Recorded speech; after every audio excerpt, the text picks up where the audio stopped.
नमस्कार विद्यार्थी मित्रांनो, आज आपण महाराष्ट्र लोकसेवा आयोग राज्य सेवा मुख्य परीक्षा 2018 सामान्य अध्ययन पेपर 2 याच्यातील भाग दुसरा म्हणजेच 50 प्रश्न आज आपण बघणार आहोत. याच्या अगोदर आपण एक व्हिडिओ बनवला आहे भाग 1, त्याच्यामध्ये 50 प्रश्नाबाबत आपण चर्चा केलेली आहे. आता आपण आज 50 प्रश्नांवर चर्चा करूया. प्रश्न क्रमांक 1, खालीलपैकी कोणते विधान हे अयोग्य आहे? 1. कोठारी समिती 1974 मध्ये नियुक्ती करण्यात आली. 2 नंबर, कोठारी समितीने आपला अहवाल 1976 मध्ये सादर केला. 3 नंबर, कोठारी समितीच्या शिफारसी 1977 मध्ये अंमलात आल्या. 4 नंबर विधान आहे, कोठारी समितीच्या शिफारसी 1979 मध्ये अंमलात आल्या. तर मित्रांनो, या प्रश्नाचं बरोबर उत्तर आहे ते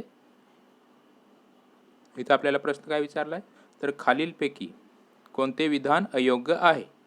तर मित्रांनो, या प्रश्नाचं बरोबर उत्तर आहे ते 3 नंबर. हे जे विधान आहे ते अयोग्य आहे. कारण ही जी कोठारी समिती होती ती आपले जी नागरी सेवा परीक्षा आहे त्याच्या संदर्भात नागरी सेवा परीक्षेचे रिव्ह्यू घेण्यासाठी ही समिती नेमण्यात आलेली होती. तर या आयोगाचे अध्यक्ष होते ते कोठारी हे अध्यक्ष होते. स्थापना 1974 साली झालेली होती. IAS, IPS व इतर 20 इतर विभागांच्या सार्वजनिक कॉमन परीक्षा घेण्याची सुरुवात केली या समितीच्या शिफारशीनुसार. महत्त्वाचे म्हणजे या आयोगाने असे सुचवले की संविधानातील 8वी जी अनुसूची आहे त्याच्यामध्ये भाषा ज्या आहेत, आपल्या ज्या प्रांतीय भाषा आहेत, भाषेमध्ये जे घटनेने आपल्या भाषांना जी मान्यता दिलेली आहे त्या भाषांमध्ये आपण परीक्षा देऊ शकतो. इंग्लिश, हिंदी आणि इंग्लिश, मराठी अशा प्रकारे नागरी सेवा जी आहे त्याच्यामध्ये आपण परीक्षा देऊ शकतो. त्या संदर्भात ही कमिटी नेमलेली होती. त्या कमिटीमध्ये महत्त्वाचे म्हणजे ही कमिटी जी आहे ती 1974 साली, कोठारी समिती ही 1974 साली नियुक्ती करण्यात आली. कोठारी समितीने आपला अहवाल 1976 मध्ये सादर केला आणि कोठारी समितीच्या ज्या शिफारसी आहेत त्या 1979 मध्ये अंमलात आल्या. अशा प्रकारे आपण आता या प्रश्नाचं उत्तर बघितलं ते 3 नंबर पर्याय. आणि आता आपण थोडक्यात माहिती बघूया कोठारी समितीबद्दल. डॉक्टर दौलत सिंग एच कोठारी हे वैज्ञानिक होते. त्यांचा जन्म 6/7/1906 उदयपूर, राजस्थान या ठिकाणी झालेला. शैक्षणिक शिक्षण हे त्यांचे शिक्षण हे ते शास्त्रज्ञ होते. ते भौतिकशास्त्र या विषयामध्ये त्यांची पदवी होती आणि त्यांचा मृत्यू आहे तो 4/2/1993 साली झाला. भारताचे पंतप्रधान पंडित जवाहरलाल नेहरू यांचे ते विज्ञान नीतीचे म्हणजे संरक्षण सल्लागार होते. 1961 साली ते विश्वविद्यालय अनुदान आयोगाचे अध्यक्ष 10 वर्षे होते. भारताचा 6वा शैक्षणिक आयोग, भारतीय शिक्षण आयोग या समितीचे ते अध्यक्ष होते. 29 जून 1966ला शैक्षणिक अहवाल सादर केलेला आहे त्यांनी. आणि पहिली इयत्ता वय साधारण 6 वर्षे, हे महत्त्वाचं आहे. म्हणजे आपण ज्यावेळेस पहिलीला ॲडमिशन घेणार त्यावेळेस साधारण विद्यार्थ्याचं वय किती असावं, तर 6 वर्ष. आणि शिक्षण कसे असणार, तर 10+2+3 म्हणजे 10वीपर्यंत, पहिली ते 10वी, त्याच्यानंतर 11वी 12वी आणि आपलं हे 3 म्हणजे 13वी 14वी आणि 15वी. शाळेचे अध्यापनाचे दिवस किती असणार किती असणार, तर 234 दिवस अध्यापन दिवस असणार. म्हणजे आपली जे एक शैक्षणिक वर्ष आहे त्याच्यामध्ये 234 दिवस हे शाळेचे अध्यापन दिवस असणार. महाविद्यालयात अध्यापन दिवस हे 216 असणार. आणि 1986 साली तत्कालीन पंतप्रधान राजीव गांधी यांच्या सुधारित राष्ट्रीय शैक्षणिक धोरणावर या आयोगावर आधारित होता. म्हणजे ही जी समिती आहे एकंदरीत 2 कोठारी समिती जी आहेत त्या 2 आहेत. त्याच्यामधली हे प्रश्न जो आलेला आहे तो नंतरची समिती आहे आणि त्याच्या अगोदरच्या समितीबद्दल आपण बघितलं ती ही जी समिती आहे ती आपल्या UPSC परीक्षेसंदर्भात आहे. म्हणजे नागरी सेवेसंदर्भात आहे. UPSCची जी परीक्षा आहे त्या संदर्भात ती कोठारी समितीने ज्या शिफारसी केलेल्या आहेत त्या संदर्भात ती समिती आहे. आणि ही जी दुसरी आहे समिती, एकंदरीत 2 समित्यांचे ते अध्यक्ष होते. ही समिती आहे ती ही जी समिती आहे ती कधी 19 जून 1926 भारताचा 6वा शैक्षणिक आयोग, भारतीय शिक्षण आयोग याच्यामध्ये ते ही समितीचे ते अध्यक्ष होते. 26 जून 1966ला त्यांनी शैक्षणिक अहवाल सादर केला. पहिली ते साधारण वय हे 6 वर्षे, पहिली ते 10वी अधिक 2, 11वी 12वी अधिक 3 म्हणजे 13वी 14वी 15वी अशा प्रकारे आपले जे शैक्षणिक वर्ष आहेत ती त्यांनी घोषित केलेली आहेत. आणि म्हणजे या समितीमध्ये त्यांनी ती शिफारस केलेली आहे. आणि शाळेचे अध्यापन दिवस हे 234 आहेत आणि महाविद्यालयीन अध्यापन दिवस हे 216 आहेत. 1986 साली आपले ज्यावेळेस पंतप्रधान राजीव गांधी यांच्या सुधारित राष्ट्रीय शैक्षणिक धोरणावर हे जे धोरण आहे ते या समितीवर आधारित आहे. आता सध्या जी चालू आहे ते या शैक्षणिक धोरणावरच चालू आहे. आणि आपण जो प्रश्न बघितला त्या संदर्भात ही जी आहे दुसरी समिती म्हणजे एक नागरी सेवा परीक्षा रिव्ह्यू आयोगाचे अध्यक्ष होते ते कोठारी, डॉक्टर कोठारी हे अध्यक्ष होते. स्थापना 1974 साली झालेली आहे. IS-IPS बरोबर, IS-IPS व इतर 20 विभागांच्या सार्वजनिक कॉमन परीक्षा घेण्याची सुरुवात या शिफारसीनुसार झालेली आहे. तर या शिफारसीबद्दल आपण थोडक्यात इथं आपल्याला प्रश्नामध्ये जे विधानं दिलेले आहेत ती बघितली. कोठारी समिती ही 1974 नियुक्त करण्यात आली. 2 नंबर, कोठारी समितीने आपला अहवाल 1976 सादर केला आणि कोठारी समितीच्या शिफारसी ज्या आहेत त्या 1979 अंमलात आल्या. अशा प्रकारे मित्रांनो आज आपण हा पहिला प्रश्न बघितला. आता आपण प्रश्न क्रमांक 2 बघूया. आंध्र प्रदेशमध्ये कोणत्या उच्च शैक्षणिक संस्थांची स्थापना 2014 नंतर झाली? अ. ट्रायबल विद्यापीठ, ब. महात्मा गांधी विद्यापीठ, क. केंद्रीय विद्यापीठ, ड. NIT. पर्यायी उत्तरे: 1. फक्त अ, ब, क. 2 नंबर फक्त अ, ब, ड. 3 नंबर फक्त अ, क, ड. आणि 4 नंबर वरील सर्व. तर मित्रांनो इथं आपण प्रश्न आपल्याला काय दिला आहे, तर आंध्र प्रदेशमध्ये कोणत्या उच्च शैक्षणिक संस्थांची स्थापना ही 2014 नंतर झाली? तर याच्यामध्ये ट्रायबल विद्यापीठ हे एक येतं, त्याच्यानंतर महात्मा गांधी विद्यापीठ हे एक येतं, त्याच्यानंतर आपलं हे NIT. अशा प्रकारे या प्रश्नाचं उत्तर आहे ते पर्याय क्रमांक 2 फक्त अ, ब आणि ड. अशा प्रकारे हा चालू घडामोडीवरीलच प्रश्न आहे. तरी आपण चालू घडामोडी ह्या अपडेट ठेवल्या पाहिजेत. शिक्षण हा जो काय आपला घटक आहे या पेपरमधल्या अभ्यासक्रमात त्या संदर्भात हा प्रश्न आहे. आता आपण प्रश्न क्रमांक 3 बघूया. सातत्यपूर्ण सर्वकष मूल्यमापन कार्यपद्धतीनुसार सातत्यपूर्ण सर्वकष मूल्यमापन कार्यपद्धतीनुसार आकारिक मूल्यमापनामध्ये कोणती साधन तंत्रे वापरली जातात? पर्याय आहेत आपल्याला इथे दिलेले आहेत, विधानं दिलेले आहेत. अ. लेखापरीक्षा, ब. दैनंदिन निरीक्षण, क. प्रकल्प, ड. गृहकार्य आणि स्वाध्याय. हा पण शिक्षणासंदर्भातच प्रश्न आहे. पर्यायी उत्तरे आहेत: 1. फक्त अ, ब, क. 2 नंबर फक्त अ, ब, ड. 3 नंबर अ, क, ड. आणि 4 नंबर फक्त ब, क, ड. तर या प्रश्नाचं बरोबर उत्तर आहे ते ब, क आणि ड. ब काय आहे तर दैनंदिन निरीक्षण, आणि क प्रकल्प, आणि ड हे गृहकार्य आणि स्वाध्याय. प्रश्न आपल्याला विचारला आहे, सातत्यपूर्ण सर्वकष मूल्यमापन कार्यपद्धतीनुसार आकारिक मूल्यमापनामध्ये कोणती साधन तंत्रे वापरली जातात? तर त्याच्यामध्ये आहेत ब. दैनंदिन निरीक्षण, क. प्रकल्प, ड. गृहकार्य आणि स्वाध्याय.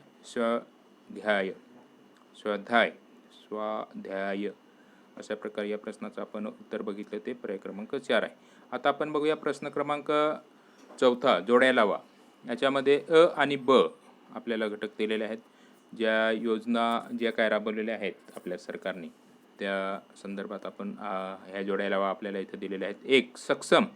इथं मी जोड्या लावूनच दिलेल्या आहेत मित्रांनो, तरी पण बघूया आपण. सक्षम हे दिव्यांग विद्यार्थ्यांसाठी शिष्यवृत्ती, दिव्यांग विद्यार्थ्यांसाठी शिष्यवृत्ती. आणि 2 नंबर उड्डाण हे मुलींच्या शिक्षणाचा विकास यासाठी ही योजना आहे. 3 नंबर साक्षर भारत हा प्रौढ शिक्षण आणि कौशल्य विकास याच्यासाठी ही योजना आहे. 4 नंबर प्रगती तांत्रिक शिक्षणासाठी मुलींना शिष्यवृत्ती. अशा प्रकारे हे जे काय आपल्या शासनाने जे कार्यक्रम राबवले, योजनातर्फे जे शैक्षणिक कार्यक्रम राबवले त्याच्यामध्ये हे जे कार्यक्रम आहेत त्यांची ही नावं आहेत. पहिला आहे सक्षम हा दिव्यांग विद्यार्थ्यांसाठी शिष्यवृत्ती. 2 नंबर उडान ही मुलींच्या शिक्षणाचा विकास. 3 नंबर साक्षर भारत हा प्रौढ शिक्षण आणि कौशल्य विकास. 4 नंबर प्रगती तांत्रिक शिक्षणासाठी मुलींना शिष्यवृत्ती. अशा प्रकारे मित्रांनो आपण प्रश्न क्रमांक 4 बघितला, जोडायला हवा. आता आपण बघूया पुढचा प्रश्न क्रमांक 5. काही राज्यांचे अपवाद वगळता 2015-16 नंतर सर्व शिक्षा अभियानासाठी केंद्र व राज्य सरकारमध्ये निधी वाटप पद्धतीचे प्रमाण टिंब असे होते. 1 नंबर आहे पर्याय 60/40. 2 नंबर आहे 75/25. 3 नंबर आहे 70/30 आणि 4 नंबर आहे 65/35. म्हणजे याच्यामध्ये केंद्र सरकार आपल्याला निधी देणार 60% आणि राज्य देणार 40%. तर या प्रश्नाचं जे बरोबर उत्तर आहे ते पर्याय क्रमांक 1 आहे 60/40. केंद्र सरकार 60% देणार आणि राज्य सरकार 40% निधी वाटप पद्धतीचे प्रमाण असे असेल. त्याच्यानंतर आता प्रश्न क्रमांक आपण बघूया 6. खालीलपैकी कोणत्या घटनादुरुस्तीने भारतीय राज्यघटनेतील कलम 45 मधील विषयामध्ये बदल करण्यात आला? खालीलपैकी कोणत्या घटनादुरुस्तीने भारतीय राज्यघटनेतील कलम 45 मधील विषयामध्ये बदल करण्यात आला? तर इथं आपल्याला पर्याय दिलेले आहेत. 1 नंबर 42वी घटनादुरुस्ती, 2 नंबर 44वी घटनादुरुस्ती, 3 नंबर 86वी घटनादुरुस्ती, 4 नंबर 97वी घटनादुरुस्ती. मित्रांनो आपण हा घटनादुरुस्ती संदर्भात आलेला प्रश्न आहे तो बघत आहोत. खालीलपैकी कोणत्या, परंतु तो शिक्षणाशी संबंधित आहे. शिक्षण या टॉपिकाशी संबंधित आहे. खालीलपैकी कोणत्या घटनादुरुस्तीने भारतीय राज्यघटनेतील कलम 45 मधील विषयांमध्ये बदल करण्यात आला? बरोबर. तर इथं पहिली दिलेली आहे, पहिला पर्याय आहे 1 नंबर 42वी घटनादुरुस्ती, 2 नंबर 44वी घटनादुरुस्ती, 3 नंबर 86वी घटनादुरुस्ती आणि 4 नंबर 97वी घटनादुरुस्ती. मित्रांनो आपल्याला 86वी घटनादुरुस्ती याच्याबद्दल माहितीच आहे. तरी पण त्या घटनादुरुस्तीने आपल्या राज्यघटनेतील जे कलम आहे 45 म्हणजेच अनुच्छेद 45 मधील विषयांमध्ये बदल करण्यात आला. तर इथं आपण सविस्तर त्यांचं थोडक्यात बघूया. कलम 45. 6 वर्षाखालील बालकांचे संगोपन व शिक्षणाची तरतूद. राज्य बालकांचे वय 6 वर्षाचे होईपर्यंत त्यांचे संगोपन करण्यासाठी आणि त्यांच्या शिक्षणाची तरतूद करेल. बरोबर. अशा प्रकारे या कलमानुसार जी काय आपली 86वी घटनादुरुस्ती झाली तर त्याच्यामध्ये या विषयामध्ये बदल करण्यात आलेला आहे. बरोबर. आणि आता इतर ज्या घटना दिलेल्या आहेत त्यांच्या संदर्भात आपण थोडक्यात बघूया. 86वी घटनादुरुस्तीने मित्रांनो आपल्याला आपल्या जे शिक्षणाचा अधिकार कलम 21A नुसार शिक्षणाचा जो अधिकार आहे तो प्राप्त झालेला आहे आपल्या 6 ते 14 वर्षे वयोगटातील मुलांना. आणि इथं आपल्याला जे अनुच्छेद 45 आहे म्हणजे कलम 45, 6 वर्षाखालील बालकांचे संगोपन व शिक्षणाची तरतूद. राज्य बालकांचे वय 6 वर्षाचे होईपर्यंत त्यांचे संगोपन करण्यासाठी आणि त्यांच्या शिक्षणाची तरतूद करेल. बरोबर. अशा प्रकारे त्याच्यामध्ये ते बदल झालेला आहे. आता आपण थोडक्यात बघूया पुढची जी घटनादुरुस्ती आहे ती 97वी घटनादुरुस्ती आहे. कायदा सन 2011 साली ही घटनादुरुस्ती झालेली आहे. सहकारी संस्थांच्या स्थापनेला घटनात्मक दर्जा प्रदान करण्यात आला. या घटनादुरुस्ती नुसार अनुच्छेद 19(1) मध्ये बदल करण्यात येऊन नागरिकांना संघटना व संघासोबत सहकारी सोसायटीची स्थापना करण्याचा मूलभूत हक्क प्राप्त झालेला आहे या घटनादुरुस्तीने. भाग 4 मध्ये 43(ब) सहकारी संस्थांची प्रचालन. राज्य सहकारी संस्थांची स्वेच्छेने रचना करण्यास, स्वायत्त पूर्ण करण्यास, लोकशाही पद्धतीने नियंत्रण करण्यास व व्यावसायिक पद्धतीने व्यवस्थापन करण्यासाठी प्रोत्साहन. भाग इथं थोडीशी टायपिंग मिस्टेक झालेली आहे. प्रोत्साहन झालेलं आहे. तरी पण मित्रांनो ते आपण समजून घ्यावं. भाग 4 भाग 9B हा एक नवीन भाग समाविष्ट सहकारी सोसायट्या हा भाग जो आहे तो त्याच्यामध्ये समाविष्ट करण्यात आलेला आहे. आणि कलम 243 ZS ते 243 ZT यानुसार आपल्या याच्यामध्ये संविधानामध्ये सुधारणा झालेली आहे. म्हणजे त्याच्यामध्ये ते हे घटक जे आहेत ते टाकण्यात आलेले आहेत. अशा प्रकारे मित्रांनो आपण ही 97वी घटनादुरुस्ती जी आहे ती कशा संदर्भात आहे तर सहकारी ज्या सोसायटी आहेत त्यांच्या संदर्भात ही आहे, सहकारी सोसायटी संदर्भात. आणि कलम जे आहेत ते 243 अनुच्छेद 243 ZS ते अनुच्छेद 243 ZT पर्यंत नवीन सुधारणा करण्यात आलेल्या आहेत. आता आपण बघूया 42वी घटनादुरुस्ती 1976 साली भारतीय राज्यघटनेमध्ये या घटनादुरुस्तीने उद्देशपत्रिकेत समाजवादी व धर्मनिरपेक्ष हे शब्द नव्याने समाविष्ट करण्यात आलेले आहेत. म्हणजे आपली जी उद्देशिका आहे त्याच्यामध्ये समाजवादी व धर्मनिरपेक्ष हे शब्द समाविष्ट करण्यात आले. ही घटनादुरुस्ती करून आणि करण्यात आलेली आहे. मूलभूत कर्तव्याचा प्रथम समावेश करण्यात आला.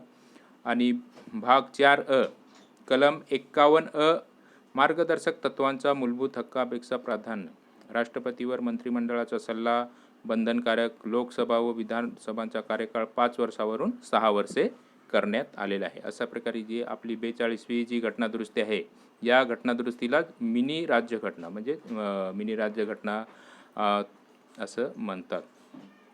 आणि त्याच्यानंतर आता आपण बघूया 44वी घटनादुरुस्ती. 44वी जी घटनादुरुस्ती आहे ती 1978 साली झालेली आहे. संपत्तीचा मालमत्तेचा हक्क हा मूलभूत हक्कामधून वगळण्यात आला. बरोबर.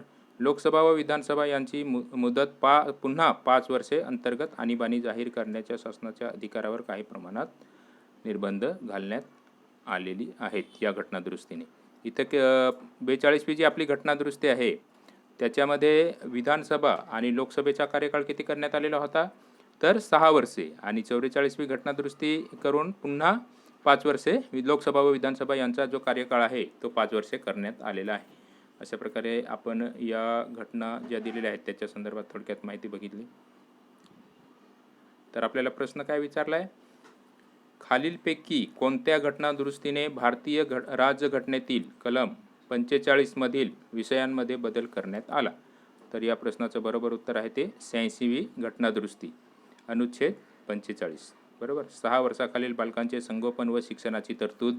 राज्य बालकांचे वय 6 वर्षाचे होईपर्यंत त्यांचे संगोपन करण्यासाठी आणि त्याच्या शिक्षणाची तरतूद करील. तर कोण तरतूद करणार तर राज्य.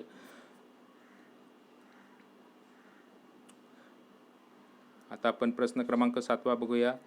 अनुसूचित जातीच्या विद्यार्थ्यांना MPhil PhD सारख्या संशोधनाच्या अभ्यासाकरिता कोणती योजना आर्थिक सहाय्य उपलब्ध करून देते. मित्रांनो, अनुसूचित जातीच्या म्हणजे आपले जे विद्यार्थी आहेत त्या विद्यार्थ्यांना जर MPhil किंवा PhD सारख्या संशोधन अभ्यासाकरिता कोणती योजना आर्थिक सहाय्य उपलब्ध करून देते म्हणजे शिष्यवृत्ती. बरोबर. तर या प्रश्नाचे जे उत्तर आहे ते एक नंबर पर्याय आहे राजीव गांधी राष्ट्रीय शिष्यवृत्ती. पण आपल्याला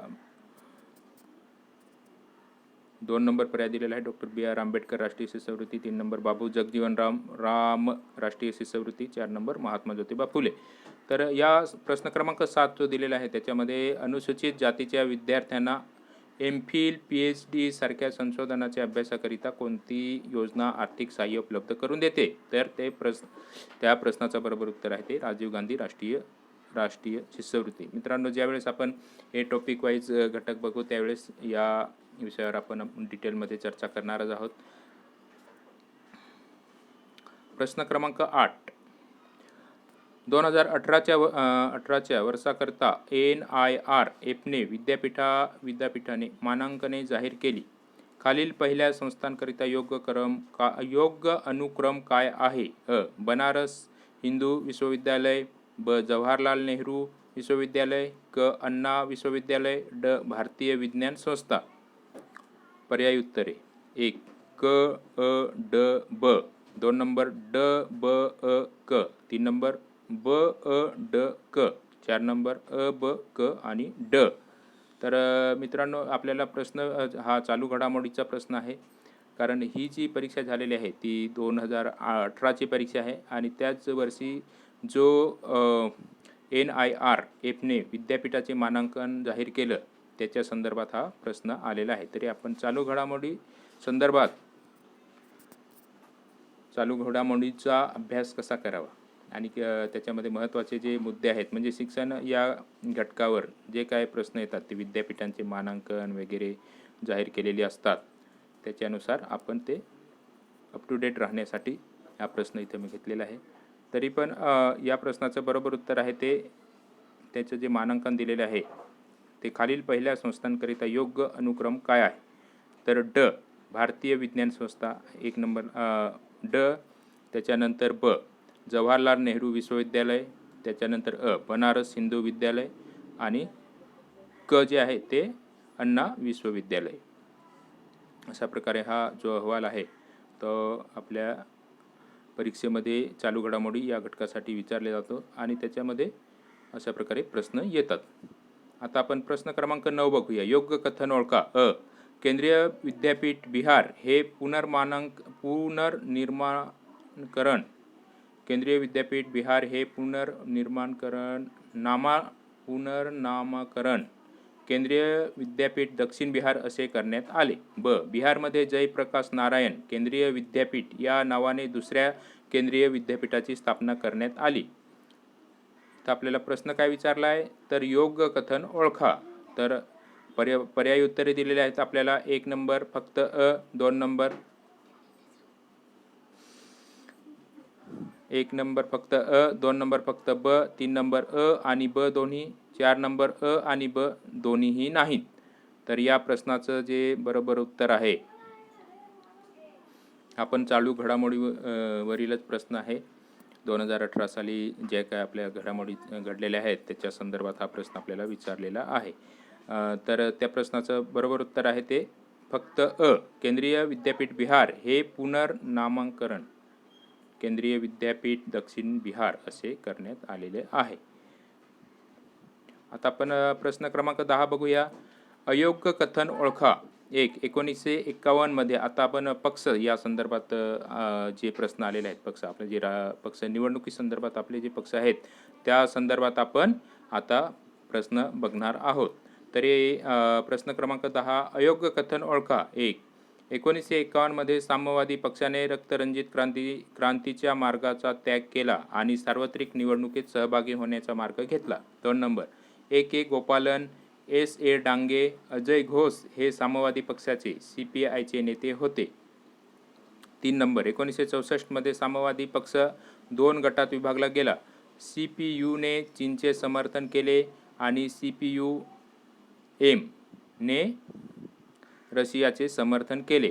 4 नंबर पर्याय आहे तर ब्रिटिशांना त्यांच्या नाझी जर्मनी विरोधातील लढ्याला पाठिंबा दिल्याचे साम्यवाद्यांनी 1941 साली ठरवले. मित्रांनो, इथं आपल्याला प्रश्न काय विचारला आहे, तर अयोग्य कथन ओळखा. याच्यामध्ये एक पर्याय नंबर 1 जो दिलेला आहे ते आपल्याला जे पर्याय म्हणजेच कथन 1 दिलेलं आहे ते 1951 मध्ये साम्यवादी पक्षाने रक्तरंजित क्रांतीच्या मार्गाचा त्याग केला, बरोबर, आणि सार्वत्रिक निवडणुकीत सहभागी होण्याचा निर्णय घेतला. हे विधान बरोबर आहे, म्हणजे योग्य आहे. 2 नंबर A.K. गोपालन, S.A. डांगे, अजय घोष हे साम्यवादी पक्षाचे CPIचे नेते होते.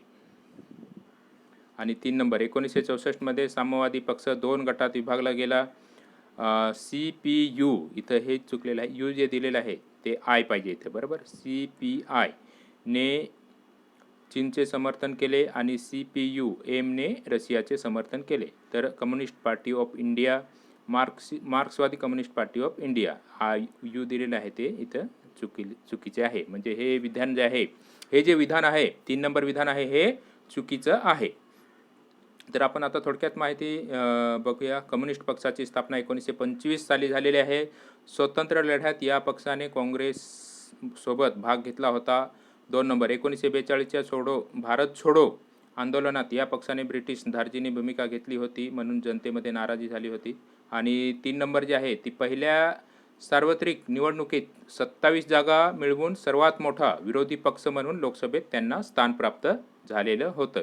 1956 साली अमृतसर अधिवेशनात या पक्षाने क्रांतीच्या मार्गाबरोबरच निवडणुकांच्या मार्गाने सत्ता संपादन करण्याचे धोरण स्वीकारले.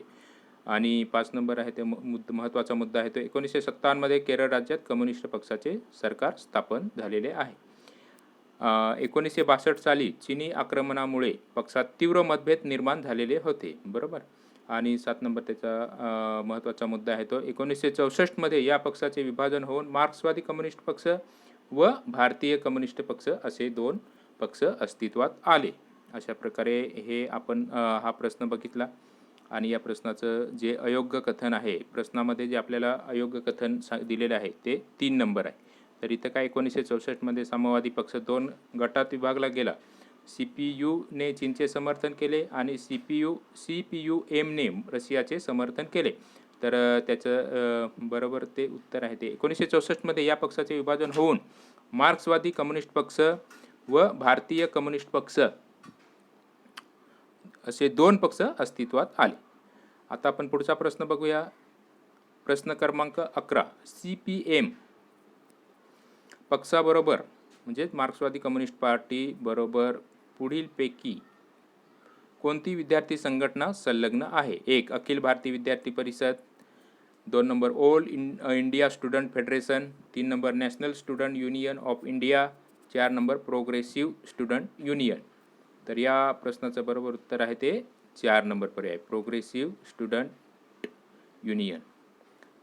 प्रश्न क्रमांक 12. प्रत्येक राज्य व्यवस्थेतील राजकीय पक्षाचा सामाजिक संदर्भ निरनिराळा असतो. साम्यवादी पक्षाच्या बाबतीत खालील वाक्य कोणत्या गटास तंतोतंत लागू होतात? अ. साम्यवादी पक्ष बेकायदेशीर. ब. साम्यवादी पक्षाची स्थापना करण्यास कायदेशीर बंदी नाही. क. क्रांतीचा अग्रदूत. ड. एकाच पक्षाच्या अनेक शाखा. देशांच्या गटाच्या खाली दिलेल्या पर्यायापैकी कोणता पर्याय वरील अ, ब, क, ड यांच्याशी अनुक्रमे म्हणजे सारखेपणा सांगतो? 1. इंग्लंड, अमेरिका, भारत आणि चीन. 2 नंबर अमेरिका, चीन, भारत आणि इंग्लंड. 3 नंबर अमेरिका, इंग्लंड, चीन आणि भारत. 4 नंबर चीन, अमेरिका, भारत आणि इंग्लंड. मित्रांनो, इथं आपल्याला प्रश्न काय विचारला आहे?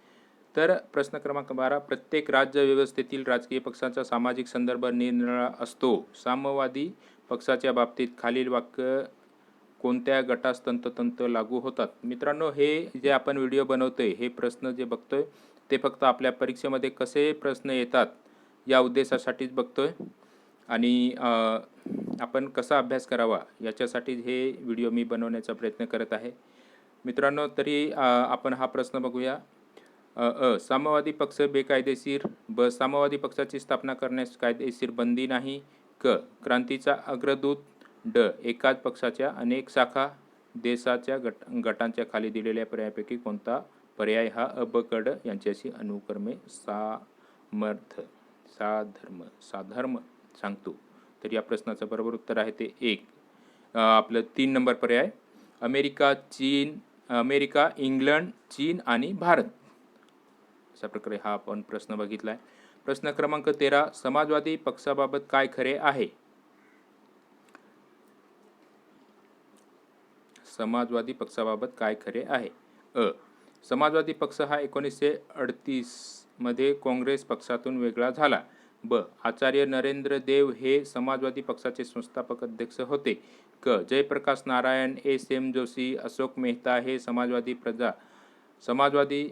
प्रजा समाजवादी पक्षाचे नेते होते. पर्यायी उत्तरे 1. फक्त अ, ब. 2 नंबर फक्त ब आणि क. 3 नंबर फक्त अ आणि क. 4 नंबर अ, ब आणि क. तर या ठिकाणी आपल्याला प्रश्न काय विचारला आहे? प्रश्न क्रमांक 13. समाजवादी पक्षाबाबत काय खरे आहे? अ. समाजवादी पक्ष 1938मध्ये काँग्रेसपासून वेगळा झाला. हे जे विधान आहे हे चुकीचे आहे. त्याच्यानंतर ब. आचार्य नरेंद्र देव हे समाजवादी पक्षाचे संस्थापक अध्यक्ष होते. हा पर्याय बरोबर आहे. आणि क. जयप्रकाश नारायण, S.M. जोशी, अशोक मेहता हे समाजवादी पक्षाचे नेते होते. तर हे पण बरोबर आहे. अशा प्रकारे मित्रांनो, या प्रश्नाचं जे उत्तर आहे ते 2 नंबर ब आणि क. त्याच्यानंतर प्रश्न क्रमांक 14 आहे तो लोकनायक जयप्रकाश नारायण यांच्याबाबत काय खरे आहे? अ. ते काँग्रेस समाजवादी पक्षाचे संस्थापक महासचिव होते. ब. त्यांनी 1965 साली सक्रिय राजकारणाचा त्याग केला. क. त्यांनी भूदान आंदोलनात सहभाग घेतला. ड. ते आणीबाणीच्या विरोधाचे प्रतीक होते. पर्यायी उत्तरे: 1. अ, ब आणि क. 2 नंबर ब, क आणि ड. 3 नंबर अ, क आणि ड. 4 नंबर अ, ब आणि ड. मित्रांनो, इथं मी पर्याय वगैरे का घेतलेत, कारण आपल्याला प्रश्न कसे विचारले जातात आणि त्यांचे पर्याय कसे दिले जातात हे समजावं, हा या मागचा उद्देश आहे. आणि आपण 100-150 प्रश्न असतात, ते 120 मिनिटामध्ये आपल्याला सोडवायचे असतात. तर आपण कसा त्याचा सराव करावा, प्रश्नांचा सराव कसा करावा, यामागचा हा उद्देश आहे.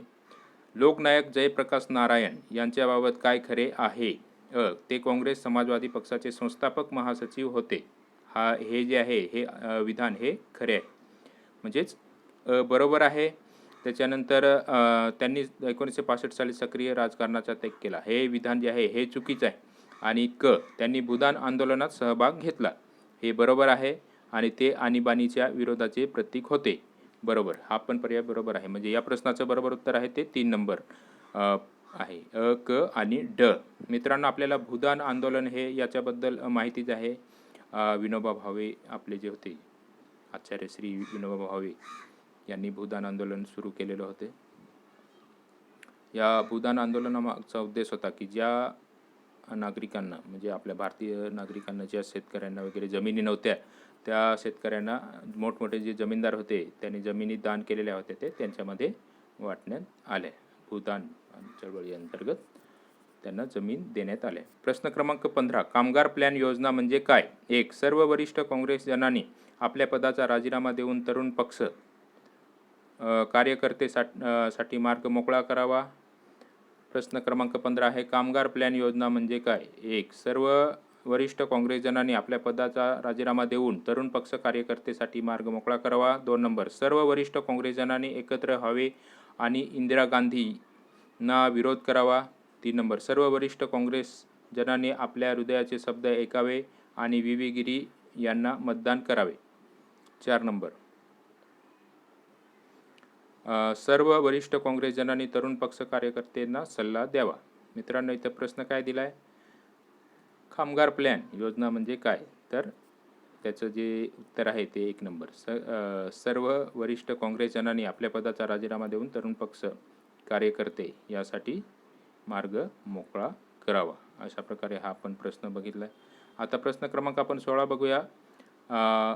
भारतीय जनसंघाची विचारधारा आहे. भारतीय जनसंघाची विचारधारा आहे. अ. एक देश एक संस्कृती व एक राष्ट्र विचार. ब. व्यक्तिगत स्वातंत्र्याच्या द्वारे वैभव प्राप्ती शक्य. ग. भारताची कार्यकालीन भाषा इंग्रजीऐवजी हिंदी. ड. धार्मिक व सांस्कृतिक अल्पसंख्याकांच्या सवलतीस विरोध. पर्यायी उत्तरे: 1. फक्त अ, ब, क. 2 नंबर फक्त अ, ब, ड. 3 नंबर फक्त अ, क, ड. 4 नंबर फक्त ब, क, ड. मित्रांनो, आपण हे जे पर्याय बघितलेत, प्रश्न क्रमांक आपल्याला 16 जो दिलेला आहे तो भारतीय जनसंघाची विचारधारा टिंबटिंब आहे. विचारधारा आहे, जनसंघाची विचारधारा आहे. अ. एक देश एक संस्कृती व एक राष्ट्र विचार. ब. व्यक्तिगत, हे बरोबर आहे. ब. व्यक्तिगत स्वातंत्र्याच्या द्वारे वैभव प्राप्ती, हे चुकीचे आहे, म्हणजे हे पर्याय नाही, त्याची विचारधारा याच्यामध्ये येत नाही. क. भारताची कार्यालयीन भाषा इंग्रजीऐवजी हिंदी. आणि ड. धार्मिक व सांस्कृतिक अल्पसंख्याकांच्या सवलतीस विरोध. ड. अशा प्रकारे या प्रश्नाचं आपण उत्तर बघितलं, पर्याय नंबर 3. आता आपण पुढचा प्रश्न बघूया. प्रश्न क्रमांक 17. योग्य कथन ओळखा. अ. महाराष्ट्राच्या शेतकरी संघटनेने शेतकऱ्यांचे आंदोलन हे इंडियाच्या फौजेविरुद्ध भारताचे युद्ध म्हणून जाहीर केले. ब. भारतीय किसान युनियन ही 70व्या दशकातील शेतकऱ्यांच्या आंदोलनातील एक प्रमुख संघटना होती. पर्यायी उत्तरे: 1. फक्त अ. 2 नंबर फक्त ब. 3 नंबर अ आणि ब दोन्हीही. 4 नंबर अ आणि ब दोन्हीही नाहीत. तर इथं आपल्याला प्रश्न काय दिला आहे? योग्य कथन ओळखा. तर या प्रश्नाचं बरोबर उत्तर आहे ते 1 नंबर. महाराष्ट्राच्या शेतकरी संघटनेने शेतकऱ्यांचे आंदोलन हे इंडियाच्या फौजेविरुद्ध भारताचे युद्ध म्हणून जाहीर केले. अशा प्रकारे हे जे विधान होते ते त्यावेळेस केलेले आहे. आता आपण प्रश्न क्रमांक 18 बघूया. टिंबटिंब या सध्याच्या राज्याच्या काही भागांनी मिळून बनलेल्या वेगळ्या बुंदेलखंड राज्याच्या निर्मितीची मागणी करण्यात आली आहे. 1. उत्तर प्रदेश आणि दिल्ली. 2 नंबर मध्य प्रदेश आणि छत्तीसगड. 3 नंबर उत्तर प्रदेश आणि मध्य प्रदेश. 4 नंबर मध्य प्रदेश आणि राजस्थान. मित्रांनो, या प्रश्नाचं बरोबर उत्तर आहे ते 3 नंबर पर्याय, उत्तर प्रदेश आणि मध्य प्रदेश. इथं आपल्याला प्रश्न विचारला आहे, टिंबटिंब या सध्याच्या राज्यांच्या काही भागांनी मिळून बनलेल्या वेगळ्या बुंदेलखंड राज्याच्या निर्मितीची मागणी करण्यात आलेली आहे. तर उत्तर प्रदेश आणि मध्य प्रदेश. आता प्रश्न क्रमांक 19. जम्मू आणि काश्मीर राज्य असलेल्या विशेष दर्जाबाबत खालीलपैकी कोणती विधाने बरोबर आहेत? सर्व कायद्यांना राज्यात लागू करण्यासाठी संसदेला राज्य शासनाची मान्यता आवश्यक असते. ब. भारतीय संसद राज्य विधिमंडळाच्या संमतीशिवाय राज्याच्या सीमा वाढवू अथवा कमी करू शकत नाही. क. भारतीय राज्यघटनेचा भाग 4 आणि 4 ब हा राज्यास लागू आहे. पर्यायी उत्तरे 1 अ आणि क, 2 नंबर ब फक्त, 3 नंबर ब आणि क, वरीलपैकी एकही नाही. मित्रांनो, आपल्याला इथं प्रश्न काय विचारला आहे? जम्मू आणि काश्मीर राज्यास असलेल्या विशेष दर्जाबाबत खालीलपैकी कोणती विधाने बरोबर आहेत? तर या प्रश्नाचं बरोबर उत्तर आहे ते ब. भारतीय संसद राज्य विधिमंडळाच्या संमतीशिवाय राज्याची सीमा वाढवू अथवा कमी करू शकत नाही. मित्रांनो,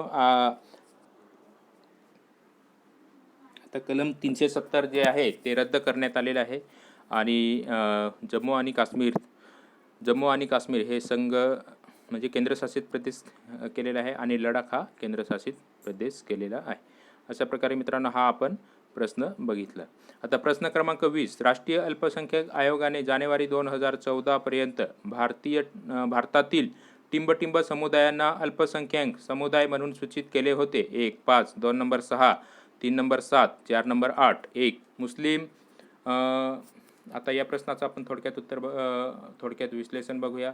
राष्ट्रीय अल्पसंख्याक आयोगाने जानेवारी 2014 पर्यंत भारतातील टिंबटिंब समुदायांना अल्पसंख्याक समुदाय म्हणून सूचित केले. तर अल्पसंख्याक म्हणजे काय त्या संदर्भात आपण इथं थोडक्यात व्याख्या बघूया. आपला जो हे अधिनियम झालेला आहे 1992 साली, त्याच्यामध्ये कलम 2 आहे, त्याच्यामध्ये व्याख्या दिलेली आहे.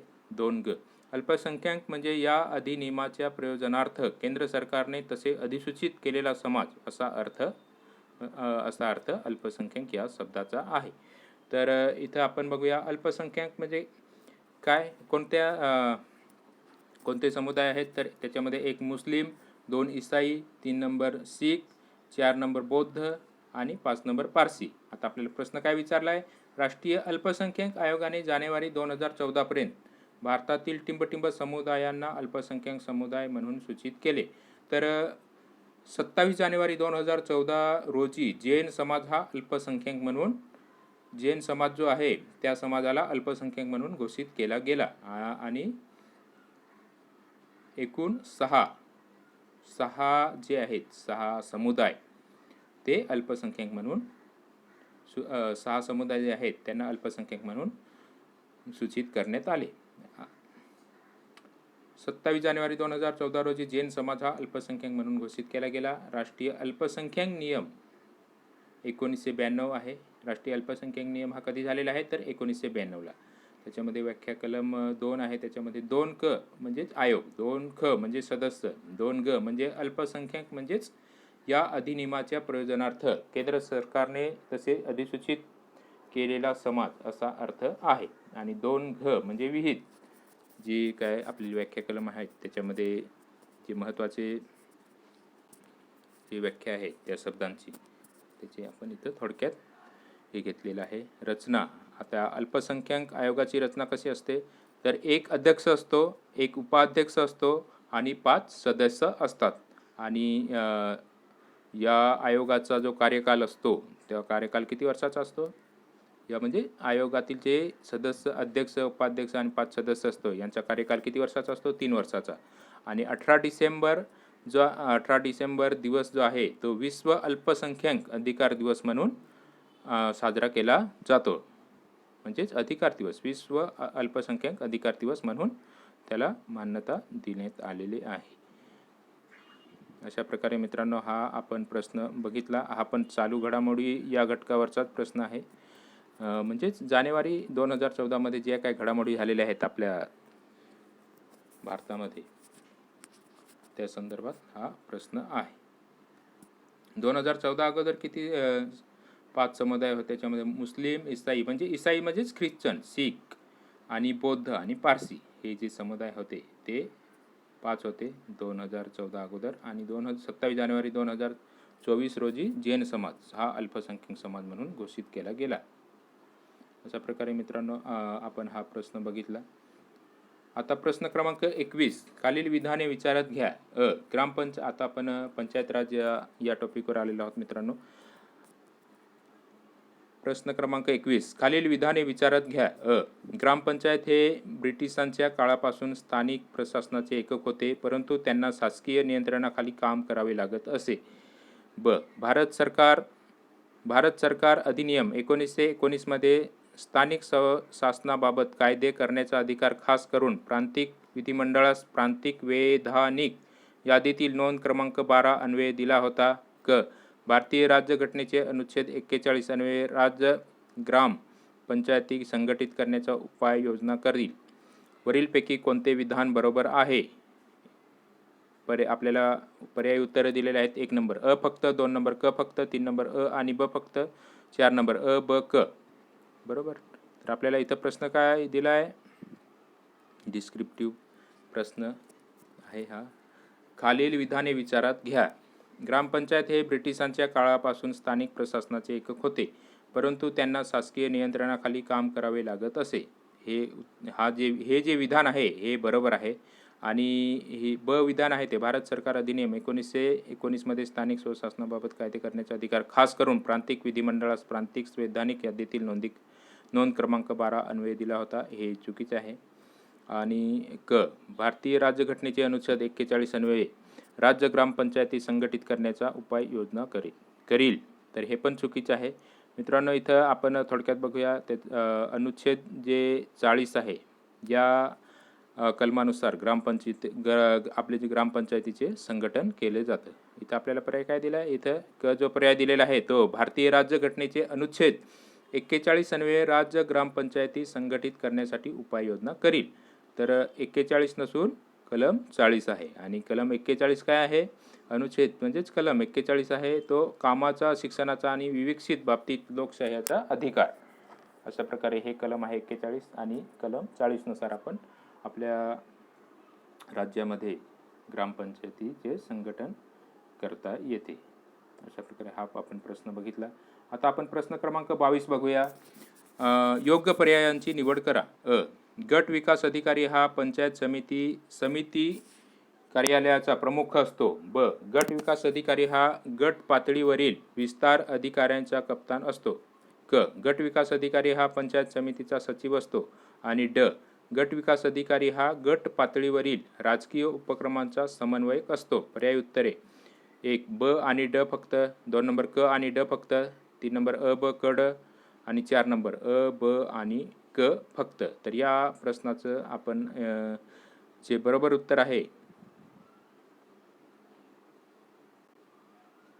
या प्रश्नाचं जे बरोबर उत्तर आहे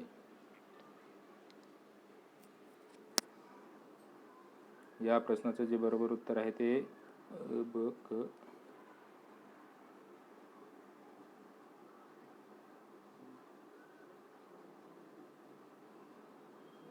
या प्रश्नाचं जे बरोबर उत्तर आहे ते पर्याय क्रमांक 4 अ ब आणि क फक्त. अ ब आणि क फक्त. तर आपण बघूया थोडक्यात. काय आहे? गट विकास अधिकारी हा पंचायत समिती कार्यालयाचा प्रमुख असतो. हे बरोबर आहे. आणि गट विकास अधिकारी हा गट पातळीवरील विस्तार अधिकाऱ्यांचा कप्तान असतो. हे पण बरोबर आहे. आणि गट विकास अधिकारी हा पंचायत समितीचा सचिव असतो. हे पण बरोबर आहे. आणि ड जे दिलेलं आहे गट विकास अधिकारी हा गट पातळीवरील राजकीय उपक्रमांचा समन्वयक असतो. हे चुकीचे आहे. राजकीयचा काही संबंध नसतो. अशा प्रकारे मित्रांनो या प्रश्नाचं बरोबर उत्तर आहे ते 4 नंबर आहे अ ब आणि क फक्त. आता पुढचा प्रश्न बघूया. प्रश्न क्रमांक 23 खालील विधाने विचारात घ्या. पंचायत समितीमार्फत सरपंच समिती नेमली जाते. ब. सरपंच समिती पंचायत समितीला सल्ला देते व मार्गदर्शन करते. क. पंचायत समितीचा सभापती हा सरपंच समितीचा पदसिद्ध सभापती असतो. ड. विस्तार अधिकारी पंचायती हा सरपंच समितीचा पदसिद्ध सचिव असतो. योग्य विधाने ओळखा.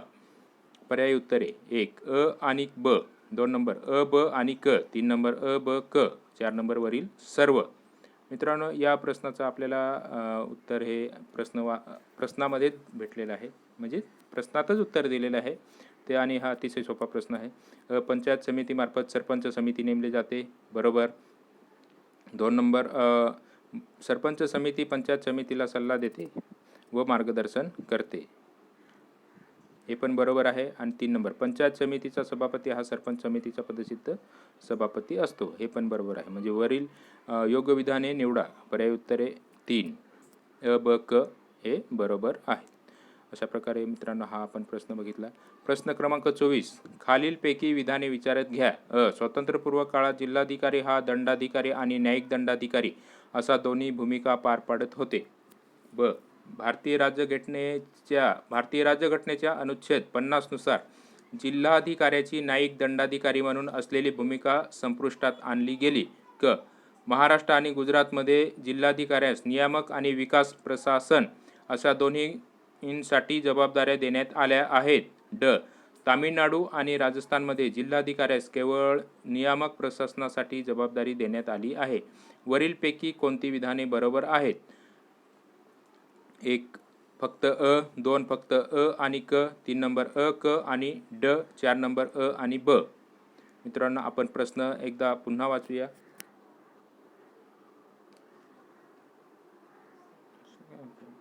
प्रश्न क्रमांक 28.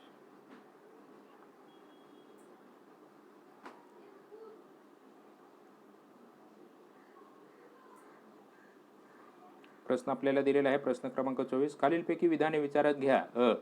स्वातंत्र्यपूर्व काळात जिल्हाधिकारी हा दंडाधिकारी आणि न्यायिक दंडाधिकारी अशा दोन्ही भूमिका पार पाडत होते. ब. भारतीय राज्यघटनेच्या अनुच्छेद 50 नुसार जिल्हाधिकाऱ्यांची न्यायिक दंडाधिकारी म्हणून असलेली भूमिका संपुष्टात आणली गेली. क. महाराष्ट्र आणि गुजरातमध्ये जिल्हाधिकाऱ्यास नियामक आणि विकास प्रशासन अशा दोन्हीसाठी जबाबदाऱ्या देण्यात आल्या आहेत. ड. तामिळनाडू आणि राजस्थानमध्ये जिल्हाधिकाऱ्यास केवळ नियामक प्रशासनासाठी जबाबदारी देण्यात आलेली आहे. तर या प्रश्नामध्ये आपल्याला जे पर्याय दिलेले आहेत ते अ आणि ब हे या प्रश्नाचं बरोबर उत्तर आहे. खालीलपैकी कोणती विधाने विचारात घ्या. तर ही दोन जी विधाने आहेत अ आणि ब. स्वातंत्र्यपूर्व काळात जिल्हाधिकारी हा दंडाधिकारी आणि न्यायिक दंडाधिकारी अशी भूमिका पार पाडत होते, हे बरोबर आहे. ब. भारतीय राज्यघटनेच्या अनुच्छेद 50 नुसार जिल्हाधिकाऱ्याची न्यायिक दंडाधिकारी म्हणून असलेली भूमिका संपुष्टात आणली गेली. ही दोन जी विधाने आहेत ती बरोबर आहेत. तर इथं आपण कलम 50 बघूया. अनुच्छेद म्हणजेच कलम 50 बघूया. न्याय यंत्रणा आणि कार्यकारी यंत्रणेपासून अलग ठेवणे. न्याय यंत्रणा जी आहे ती कार्यकारी यंत्रणेपासून अलग ठेवण्यात आलेली आहे. ते आपल्या राज्यघटनेमध्ये कलम जी 50 आहे त्याच्यामध्ये दिलेले आहे. राज्याच्या लोकसेवामध्ये न्याय यंत्रणा कार्यकारी यंत्रणेपासून अलग ठेवण्याकरिता राज्य उपाययोजना करेल. अशा प्रकारे या प्रश्नाचं आपल्याला इथं उत्तर भेटते. प्रश्न क्रमांक 25, उपविभागीय अधिकारी व प्रांत अधिकारी यांचे खालीलपैकी कोणते दंडाधिकारीय कार्य आहे? 1. विविध प्रकारचे वैज्ञानिक दाखले देणे. ब. Bombay tenancy and agriculture lands act 1948 खालील सर्व टेनन्सी प्रकरणाची सुनावणी करणे. 3 नंबर, पोलीस गोळीबारांची प्रकरणे, पोलीस कोठडीतील मृत्यू प्रकरणाची चौकशी. 4 नंबर, तहसीलदाराच्या कार्यावर नियंत्रण व पर्यवेक्षण करणे. या प्रश्नाचं बरोबर उत्तर आहे, हे आपल्याला सगळ्यांनाच माहिती आहे, ते म्हणजे 3 नंबर पर्याय. उपविभागीय दंडाधिकारी जे असतात, उपविभागीय अधिकारी असतात अथवा प्रांत अधिकारी जे असतात ते काय करतात, तर पोलीस गोळीबाराची प्रकरणे आणि पोलीस कोठडीतील मृत्यू प्रकरणाची चौकशी हे ते करत असतात, हे त्यांचे कार्य असतं. आता प्रश्न क्रमांक 26 बघूया. खालील विधाने विचारत घ्या. जिल्हा परिषदेच्या अध्यक्षाविरुद्ध अविश्वासाचा ठराव जिल्हा परिषदेच्या विशेष सभेमध्ये साध्या बहुमताने मंजूर होते. ब. अशा तऱ्हेचा विश्वास ठराव हा अध्यक्षांची निवड झाल्याच्या तारखेपासून एका वर्षाच्या कालावधीपर्यंत आणता येत नाही. क. अविश्वासाचा ठराव विचारात घेण्यासाठी बोलवण्यात आलेल्या विशेष सभेच्या अध्यक्षस्थानी जिल्हाधिकारी असतो. ड. अविश्वासाचा ठराव विचारात घेण्यासाठी बोलवण्यात आलेली विशेष सभा कोणत्याही कारणास्तव तहकूब होत नाही. वरीलपैकी कोणती विधाने बरोबर आहेत? तर मित्रांनो, आपल्याला इथं पर्याय दिलेले आहेत. 1 अ ब क, 2 नंबर ब क ड, 3 नंबर क आणि ड, 4 नंबर फक्त अ. तर या प्रश्नाचं जे बरोबर उत्तर आहे ते क आणि ड. अविश्वासाचा ठराव विचारात घेण्यासाठी बोलवण्यात आलेल्या विशेष सभेच्या अध्यक्षस्थानी कोण असतं? तर जिल्हाधिकारी हे असतात. आणि ड. अविश्वासाचा ठराव विचारात घेण्यासाठी बोलवण्यात आलेल्या विशेष सभा जी असते ती कोणत्याही कारणास्तव तहकूब होत नाही. अशा प्रकारे हे पर्याय जे आहेत ते बरोबर आहेत. प्रश्न आपल्याला इथं काय विचारलेला आहे? तर खालील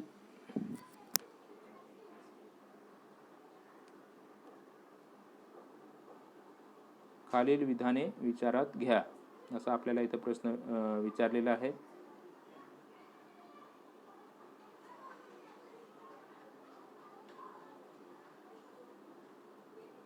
प्रश्न क्रमांक 26 आहे. खालील विधाने विचारात घ्या. तर या संदर्भात आपण जे तर बघितलं ते क आणि ड हे बरोबर आहे.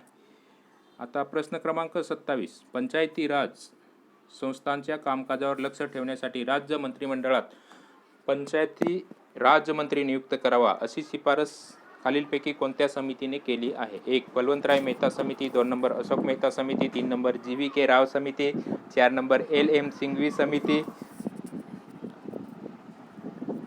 तर या प्रश्नाचं बरोबर उत्तर आहे ते 2 नंबर पर्याय. आपण या समिती 2 नंबर जे पर्याय आहे त्याच्यामध्ये अशोक मेहता समिती हे आहे, या समितीने ती शिफारस केलेली होती. मित्रांनो, आपण आता या समित्यांबद्दल थोडक्यात माहिती बघूया.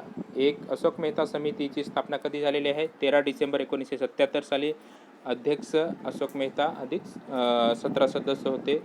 समितीचा अहवाल जो आहे तो केंद्र सरकारला 21 ऑगस्ट 1978 साली सादर केलेला आहे. आणि प्रमुख शिफारसी काय आहेत या समितीच्या? तर 1 द्विस्तरीय पंचायत राजची शिफारस आणि ग्रामपंचायत, जिल्हा परिषद, पंचायत समिती हा घटक वगळण्यात यावा. पंचायत राजला वैज्ञानिक दर्जा देण्यात यावे. पंचायत राजला जो आहे तो वैज्ञानिक दर्जा देण्यात यावा. अशा प्रकारे या समितीच्या ज्या शिफारसी आहेत या समितीबद्दल आपण माहिती बघितली.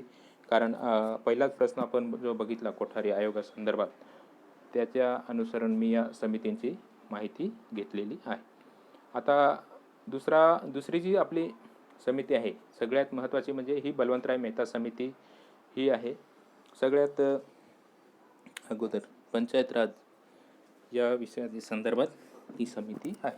बलवंतराय मेहता समितीची स्थापना कधी झालेली आहे? तर 16 जानेवारी 1957 साली झालेले आहे. सदस्य जे आहेत ते VG राव, DP सिंग आणि ठाकूर फुलसिंग हे 3 सदस्य आहेत. केंद्र शासनाला अहवाल कधी सादर केला आहे? तर 27/11/1957 रोजी त्यांनी अहवाल सादर केलेला आहे. शिफारसी काय केलेल्या आहेत? तर लोकशाहीचे विकेंद्रीकरण, त्रिस्तरीय प्रशासन, ग्रामपंचायत, पंचायत समिती आणि जिल्हा परिषद अशा प्रकारे ही जी बलवंतराय मेहता समिती आहे ती त्याच्यामधल्या ज्या शिफारसी आणि त्याचे सदस्य कधी स्थापना झालेले आहे ते आपण बघितले. बलवंतराय मेहता समितीची स्थापना 16 जानेवारी 1957 साली झालेली आहेत आणि त्या समितीतील सदस्य आहेत ते VG राव, DP सिंग, ठाकूर फुलसिंग. केंद्र शासनाला अहवाल सादर 27/11/1957 रोजी सादर केलेला आहे. शिफारसी जे आहेत ते लोकशाही विकेंद्रीकरण, त्रिस्तरीय प्रशासन, ग्रामपंचायत, पंचायत समिती आणि जिल्हा परिषद. आता आपण पुढची जी समिती आहे ती आपल्याला दिलेली आहे ती GVK राव समिती. या समिती ही कशासाठी स्थापन केलेली आहे? तर ग्रामीण विकास व दारिद्र्य निर्मूलन कार्यक्रमासाठी प्रशासकीय व्यवस्थेबाबत समिती स्थापन झालेली आहे. याबाबत ती ग्रामीण भागामध्ये विकास आणि दारिद्र्य निर्मूलन कार्यक्रमासाठी प्रशासकीय व्यवस्थेबाबत ही समिती स्थापन झालेली आहे. या समितीची स्थापना जी आहे ती 1985 साली झालेली आहे. केंद्र सरकारला अहवाल कधी सादर केलेला आहे? तर 1986 साली. जिल्हा विकास आयुक्त हे पद निर्माण केले जावे. मुख्य कार्यकारी अधिकारी म्हणून जिल्हा विकास आयुक्त जे आहेत ते मुख्य कार्यकारी अधिकारी म्हणून कार्य करतील. सर्व विभागांचा जो आहे तो प्रमुख असेल. आणि LM सिंघवी जी समिती आहे ती 1986 साली स्थापन झालेली आहे. लोकशाही व व विकासासाठी पंचायत राज संस्थांच्या मजबूतीकरणासाठी समिती स्थापन करण्यात आलेली आहे। या समितीच्या नुसारच पुढे मग आपली 73वी आणि 74वी जी घटना दुरुस्ती आहे ती झालेली आहे। परंतु पाया जो आहे तो बलवंतराय मेहता समिती, समुदाय विकास कार्यक्रम वगैरे जे आहे त्या संदर्भात ते हे आहे। तर पंचायत राज स्वीकारणारं पहिलं राज्य कोणतं, तर राजस्थान या राज्याने पंचायत राज हे सगळ्यात अगोदर राजस्थानने स्वीकारलेलं आहे। आणि आपला महाराष्ट्र हा 9व्या स्थानी म्हणजे 9वा क्रमांक लागतो। महाराष्ट्राने पंचायत राज हे म्हणजे पंचायत राज स्वीकारणारे 9वे राष्ट्र आहे। अशा प्रकारे आपण पंचायत राज संस्थांच्या कामकाजावर लक्ष ठेवण्यासाठी मंत्रिमंडळात पंचायती राज मंत्री नियुक्त करावा अशी शिफारस खालीलपैकी कोणत्या समितीने केली, तर त्या प्रश्नाचं उत्तर आहे ते अशोक मेहता समिती। आणि त्या ज्या काही समित्या दिलेल्या आहेत त्या संदर्भात आपण माहिती बघितलेली आहे। मित्रांनो, ज्यावेळेस आपण पंचायत राज हा घटक बघू त्यावेळेस या समित्यांवर आपण डीपमध्ये चर्चा करणार आहोत। आता सध्या जे कसे प्रश्न येतात त्या संदर्भात आपण इथं चर्चा करत आहोत। आता प्रश्न क्रमांक 28, पंचायती राज संबंधी अशोक मेहता समितीच्या शिफारसी वरती आपण बघितले। त्रिस्तरीय पद्धतीऐवजी द्विस्तरीय पद्धतीची निर्मिती करण्यात यावी। ब, अनुसूचित जाती व जमातीसाठी जागांमध्ये आरक्षण असावे। क, पंचायती राज कामकाजात राजकीय पक्षाचा सहभाग नसावा। ड, विसर्जित केल्यास एका वर्षात निवडणुका घेतल्या पाहिजेत। पर्याय उत्तरे अ, ब, क, 2 ब, क, ड, 3 नंबर अ, ब, 4 नंबर अ आणि ड। इथं आपल्याला प्रश्न काय विचारलाय, तर पंचायती राज संबंधी अशोक मेहता समितीच्या शिफारसी ज्या आहेत त्या 2 बरोबर आहेत। पहिली म्हणजे त्रिस्तरीय पद्धतीऐवजी द्विस्तरीय पद्धतीची निर्मिती करण्यात यावी। आणि ब, अनुसूचित जाती व अनुसूचित जमातीसाठी जागांमध्ये आरक्षण असावे, हे 2 बरोबर आहेत। आणि पंचायती राज कामकाजात राजकीय पक्षांचा सहभाग नसावा हे चुकीचं आहे। कारण इथं त्यांनी आपण या अगोदर जो प्रश्न बघितला त्याच्यामध्ये काय दिलंय, प्रश्न आपल्याला विचारलाय की पंचायती राज संस्थांच्या कामकाजावर लक्ष ठेवण्यासाठी राज्य मंत्रिमंडळात पंचायती राजमंत्री नियुक्त करावा, बरोबर। अशा प्रकारे त्या समितीमध्ये हे केलेलं आहे, तर ते चुकीचं आहे। आणि ड, विसर्जित केल्यास एका वर्षात निवडणुका घेतल्या पाहिजेत, तर हे पण चुकीचे आहे। तर 6 महिन्यामध्ये निवडणुका घेतल्या पाहिजेत। इथे किती पाहिजे, 6 महिन्यामध्ये निवडणुका ह्या घेतल्या पाहिजेत। आता प्रश्न क्रमांक आपण 29 बघूया। जिल्हा प्रशासनाचे घटक आहेत कायदा व सुव्यवस्था, ब, महसूल, क, कारागृह तुरुंग प्रशासन, ड, जिल्हा नियोजन समिती। तर या प्रश्नाचं उत्तर जे आहे ते ड, जिल्हा नियोजन समिती। आता प्रश्न क्रमांक आपण 30 बघूया। योग्य जोड्या जुळवा। 73वी घटनादुरुस्ती अनुच्छेद हा कायदा ग्रामीण स्थानिक संस्थांना सत्ता, इथं ज्या जोड्या ज्या दिलेल्या आहेत त्या आपण इथं जुळवूनच दिलेल्या आहेत। हा कायदा ग्रामीण स्थानिक संस्थांना सत्ता 243 जी, दर 5 वर्षांनी कालबद्ध निवडणूक घेणे अनिवार्य, ते 243 टी जे हे काय अनुच्छेद आहेत त्याच्यामध्ये त्यांची व्याख्या दिलेली आहे। कर, जकात व शुल्क, कर, जकात व शुल्क आकारणे आणि वसूल कर अधिकार,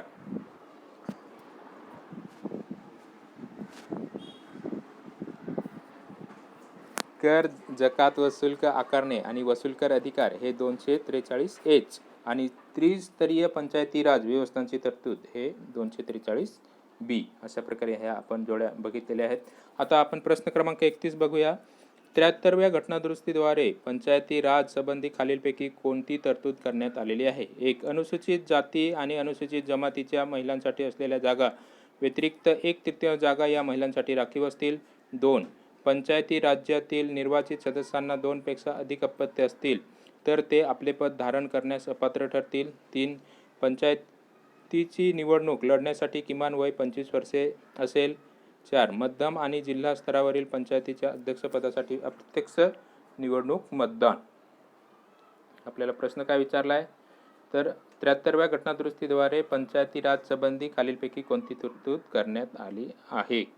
तर ह्या ज्या आहेत ह्या 3 तरतुदी करण्यात आलेल्या आहेत। 4 नंबर ही नाही। मध्यम आणि जिल्हा स्तरावरील पंचायतीच्या अध्यक्षपदासाठी अप्रत्यक्ष निवडणूक मतदान, अशा प्रकारे हा आपण प्रश्न बघितलेला आहे. प्रश्न क्रमांक 32, जिल्हा परिषदेच्या अथवा तिच्या समितीच्या कोणत्याही आदेशाची अथवा ठरावाची अंमलबजावणी थांबवण्याचा, निलंबन करण्याचा अधिकार कोणास आहे? तर 1 जिल्हाधिकारी, 2 विभागीय आयुक्त, 3 मुख्य कार्यकारी अधिकारी, 4 नंबर वरीलपैकी कोणालाही नाही.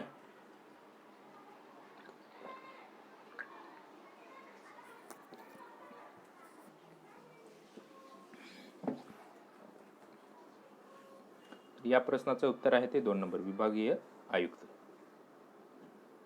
प्रश्न क्रमांक 33, 74व्या, आता आपण 74वी घटनादुरुस्ती संदर्भात जे काय आपल्याला परीक्षेमध्ये प्रश्न आलेले आहेत त्या संदर्भात आता आपण बघत आहोत. याच्या अगोदर आपण 73व्या घटनादुरुस्ती संदर्भात बघितले. घटनादुरुस्ती 74व्या घटनादुरुस्ती अधिनियमाद्वारे झालेल्या बदलाबाबत जोड्या लावा. अनुच्छेद आणि तरतूद 243 टी जागांचे आरक्षण, 243 व्ही सदस्यांची अपात्रता आणि 243 व्हाय हे वित्त आयोग आणि 243 ZA महानगरपालिकांचे आयुक्त. अशा प्रकारे हे आपण इथं जोड्या बघितलेल्या आहेत. आता आपण प्रश्न क्रमांक 34 बघूया. योग्य जोड्या जुळवा. 1 महाराष्ट्र महानगरपालिका स्थापन वर्षे, बरोबर. महाराष्ट्र आणि महाराष्ट्रात ज्या महानगरपालिका स्थापन झालेल्या आहेत त्यांची वर्ष. अकोला नगर परिषद कधी झालेली आहे तर 2001. अहमदनगर महानगरपालिका कधी स्थापन झालेली आहे 2003ला. अमरावती महानगरपालिका कधी स्थापन झालेल्या आहेत 1983ला. आणि औरंगाबाद महानगरपालिका कधी झालेली आहे तर 1982ला. अशा प्रकारे मित्रांनो हा इथं प्रश्न दिलेला आहे. तर आपल्या ज्या काय महानगरपालिका आहेत, आता 26 महानगरपालिका आहेत, त्या कधी स्थापन वगैरे झालेल्या आहेत ते आपल्याला माहिती अप टू डेट ठेवणे गरजेचं आहे. त्याच्यानंतर आपण आता बघूया प्रश्न क्रमांक 35, खालीलपैकी कोणती विधाने बरोबर आहेत? छावणी क्षेत्रपालिकेत 9 निर्वाचित सदस्य असतात. ब छावणी क्षेत्रपालिकेच्या मुख्य कार्यकारी अधिकारी संरक्षण मंत्र्याद्वारे नियुक्त केला जातो. क भारतात छावणी क्षेत्र पालिकांना 3 प्रकारात विभागले जाते. ड छावणी क्षेत्रपालिकेच्या उपाध्यक्षांची निवड 5 वर्षाच्या कार्यकाळासाठी तिच्या सर्व निर्वाचित व नामनियुक्त सदस्यांकडून केली होते. पर्यायी उत्तरे 1 अ, ब, 2 क, ड, 3 फक्त ड, 4 नंबर वरीलपैकी एकही नाही. तर या प्रश्नाचं जे बरोबर उत्तर आहे, या प्रश्नाचं बरोबर उत्तर आहे ते वरीलपैकी एकही नाही. छावणी क्षेत्र म्हणजे काय मित्रांनो, तर कटक मंडळे, कटक मंडळीला छावणी क्षेत्र असे म्हणतात. आपण या प्रश्नाचं जे उत्तर आहे ते वरीलपैकी एकही नाही. तर आपल्याला पर्याय काय दिलेले आहेत? खालीलपैकी कोणती विधाने बरोबर आहेत? छावणी क्षेत्र हे पालिकेत 9 निर्वाचित सदस्य असतात, हे चुकीचं आहे. लष्कर प्रमुख हे त्यांचे लष्कर प्रमुख आणि इतर जे निवडलेले असतात म्हणजे त्या विभागाचे जे हे असतात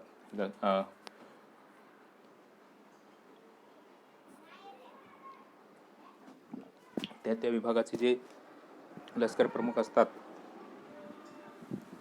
ते तिथले अध्यक्ष म्हणजे कटक मंडळाचे अध्यक्ष असतात.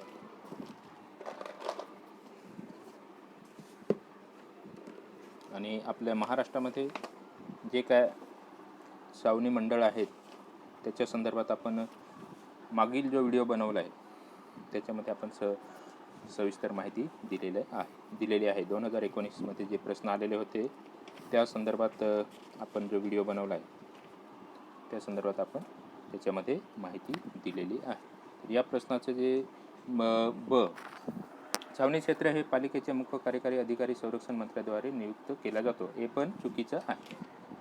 त्याचा जो मुख्य कार्यकारी अधिकारी असतो, मुख्य कार्यकारी अधिकारी हे चुकीचं आहे.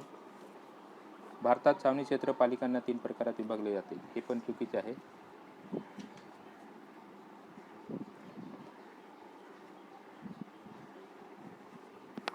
आणि ड छावणी क्षेत्र पालिकेच्या उपाध्यक्षांची निवड ही 5 वर्षाच्या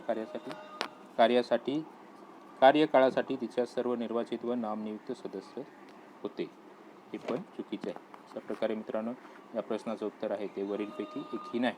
आता आपण प्रश्न क्रमांक 36 बघूया. 74व्या घटनादुरुस्ती 1992 बाबत.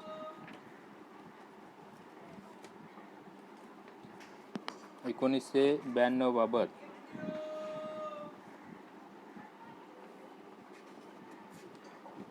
1992 बाबत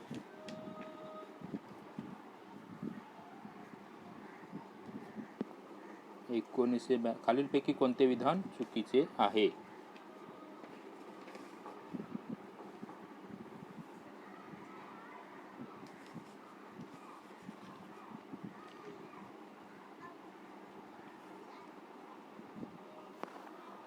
एक, या कायद्याने भारतीय राज्यघटनेला भाग 9A हा नव्याने समाविष्ट झाला.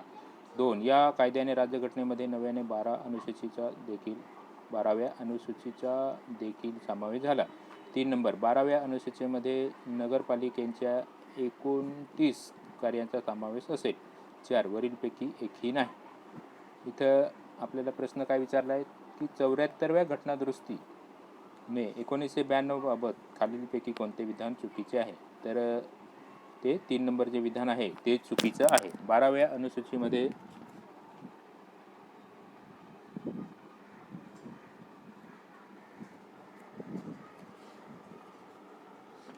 अनुसूचीमध्ये नगरपालिकांच्या 29 कार्याचा समावेश असेल.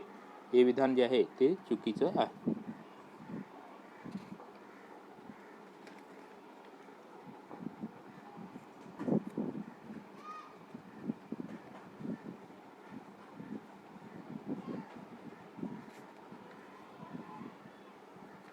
तर आपण प्रश्न क्रमांक बघूया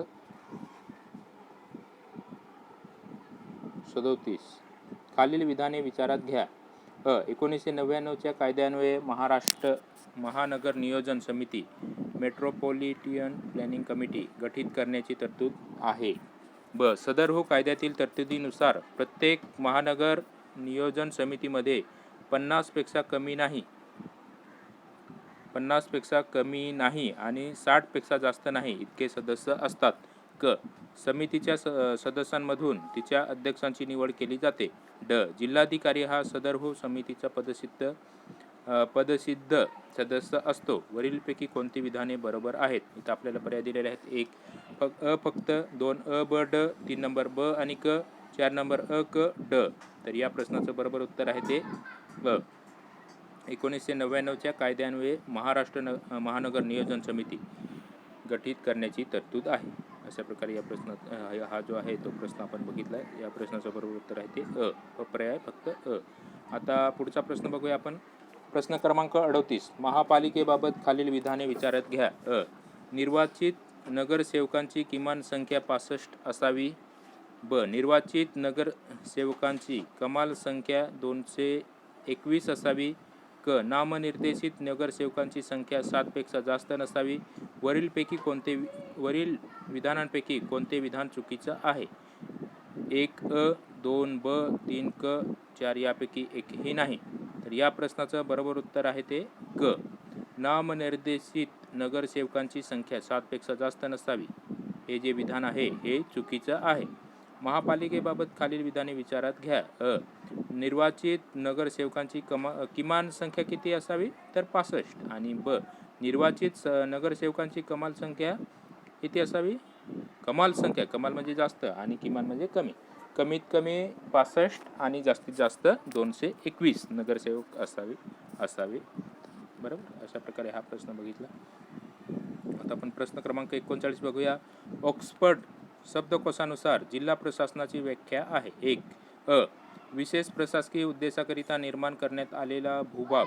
ब, विशेष प्रशासकीय उद्देशाकरिता निर्माण करण्यात आलेल्या भूभागातील सार्वजनिक कार्याचे व्यवस्थापन. क, शासनाची जिल्ह्याची संपूर्ण कार्यप्रणाली. ड, लोकप्रशासनाचा असा भाग जे जिल्ह्याचे ठराविक क्षेत्राचे काम करीत असते. योग्य पर्याय निवडा.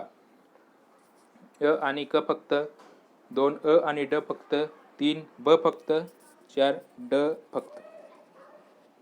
तर मित्रांनो या प्रश्नाचं बरोबर उत्तर आहे ते ब, विशेष प्रशासकीय उद्देशाकरिता निर्माण करण्यात आलेल्या भूभागातील सार्वजनिक कार्याचे व्यवस्थापन.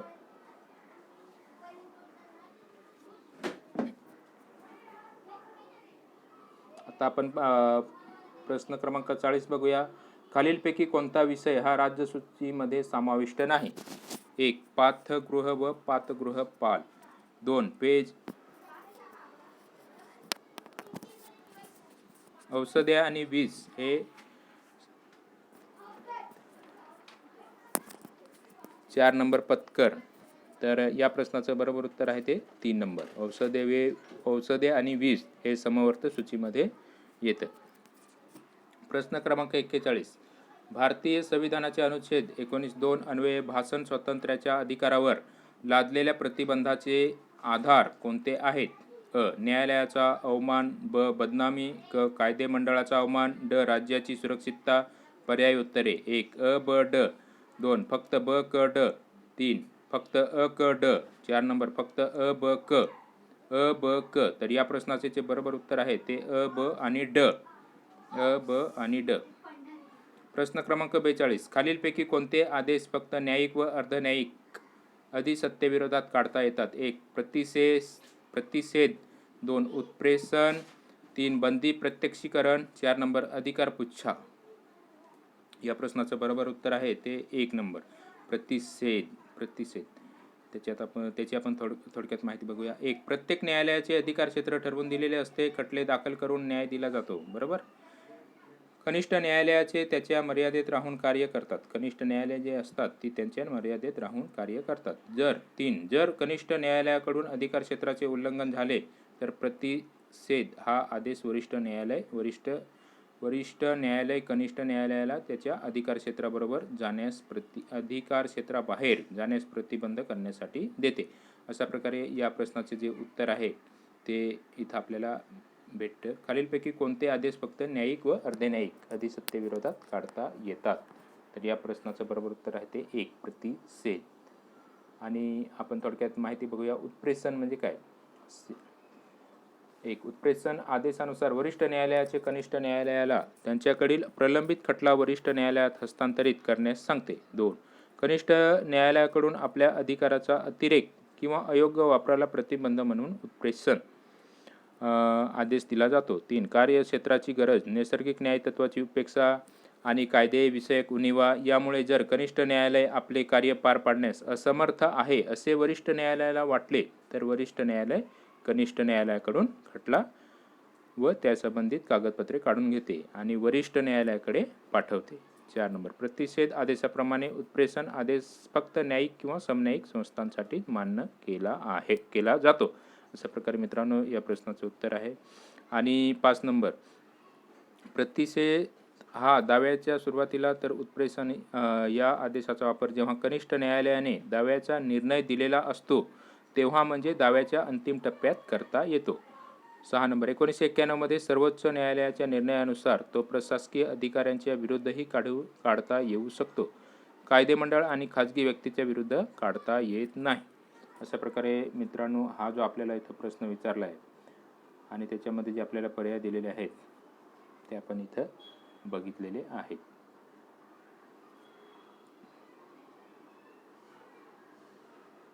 आता प्रश्न क्रमांक आपण 43 बघूया.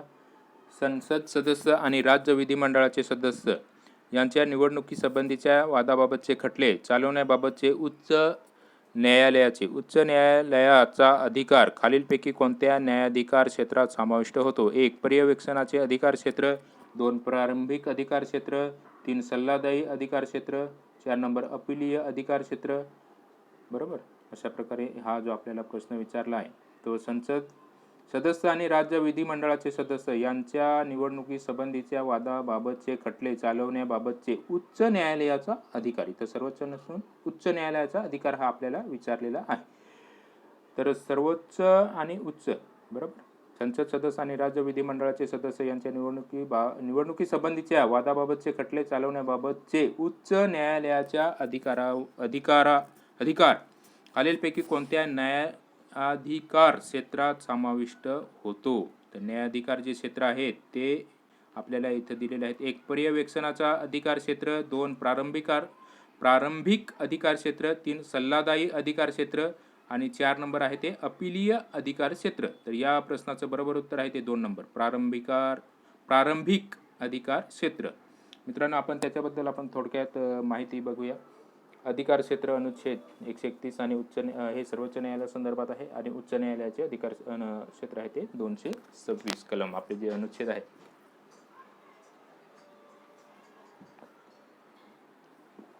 त्याच्यामध्ये दिलेलं आहे.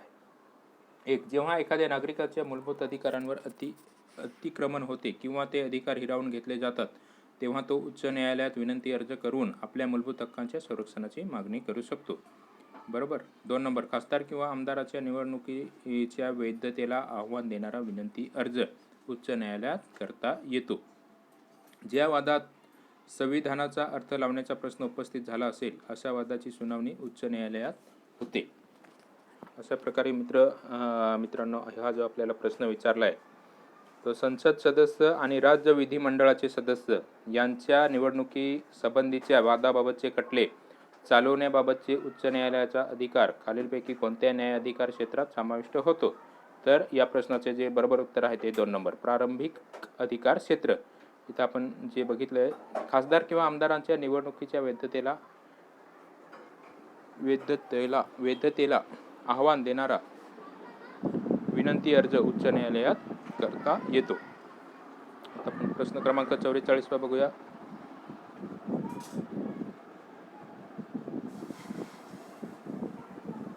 प्रश्न क्रमांक 44 बघूया आपण. खालील विधाने विचारात घ्या. शासनाच्या आर्थिक व्यवहाराच्या व्यवस्थापनासाठी वित्त मंत्रालयास विशेष स्थान देण्यात आले आहे. ब, वित्त मंत्रालय हे देशाच्या आर्थिक प्रशासनासाठी नेहमीच जबाबदार असते. क, वित्त मंत्रालय शासनाच्या खर्च करणाऱ्या विविध खात्यांचे नियंत्रण आणि समन्वय साधते.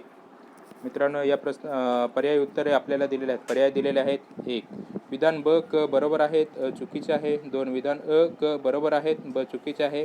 3, विधान अ, ब बरोबर आहेत, क चुकीचे आहे.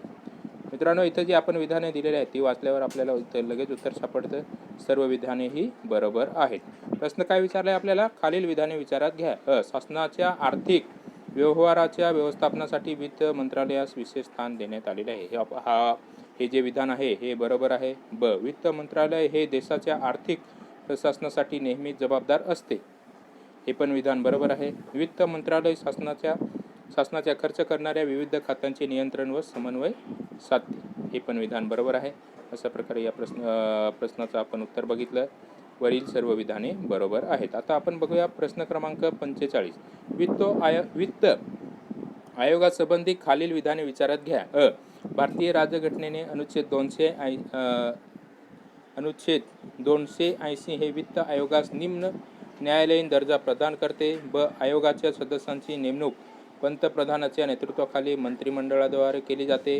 क, आयोगाचे सदस्य पुनर्नेमणुकीसाठी पात्र असतात. ड, त्यात एक अध्यक्ष आणि अन्य 2 सदस्य असतात. वरीलपैकी कोणती विधाने बरोबर आहेत? तर मित्रांनो, इथं आपल्याला पर्याय दिलेले आहेत. अ आणि ब, 2 नंबर अ आणि क, 3 नंबर ब आणि क, 4 नंबर क आणि ड. तर या प्रश्नाचं बरोबर उत्तर आहे ते अ आणि क. काय दिलेलं आहे इथं आपण बघूया. भारतीय राज्यघटनेने अनुच्छेद 280 हे वित्त आयोगास निम्न न्यायालयीन दर्जा प्रदान करते. हे बरोबर आहे. आणि क, आयोगाचे सदस्य हे पुनर्नेमणुकीसाठी पात्र असतात. अशा प्रकारे मित्रांनो, ह्या प्रश्नाचं आपण उत्तर बघितले ते अ आणि क. प्रश्न क्रमांक 46. अयोग्य चुकीची जोडी ओळखा. अ, केंद्रीय सेवेचे नाव आणि ब, मंत्रालय. इथे जोडायला आहे आपल्याला प्रश्न दिलेले आहेत. 1, भारताचे कास्ट अकाउंटंट्स सेवा हे वित्त मंत्रालय. 2, भारतीय ऑडिट अँड अकाउंटंट सेवा हे चुकीचे आहे. हे वित्त मंत्रालय इथं पण हे चुकीचं आहे. याच्यामध्ये आपल्याला चुकीची जोडी ओळखायला दिलेली आहे. आणि 3 नंबर, भारतीय कस्टम अँड सेंट्रल सेवा वित्त मंत्रालय हे बरोबर आहे. भारतीय महसूल सेवा हे वित्त मंत्रालय बरोबर आहे. तर जे 2 नंबर जे आहे ते भारतीय ऑडिट अँड अकाउंटंट सेवा हे भारताचे नियंत्रक व महालेखा परीक्षक यांच्या खाली हे जे खातं आहे ते येतं. भारतीय ऑडिट अँड अकाउंटंट्स यांच्या खाली ते येतं. आता प्रश्न क्रमांक आपण इथं बघूया 47. जोड्या लावा. तिथी भोजन व माध्यान्ह भोजन योजना.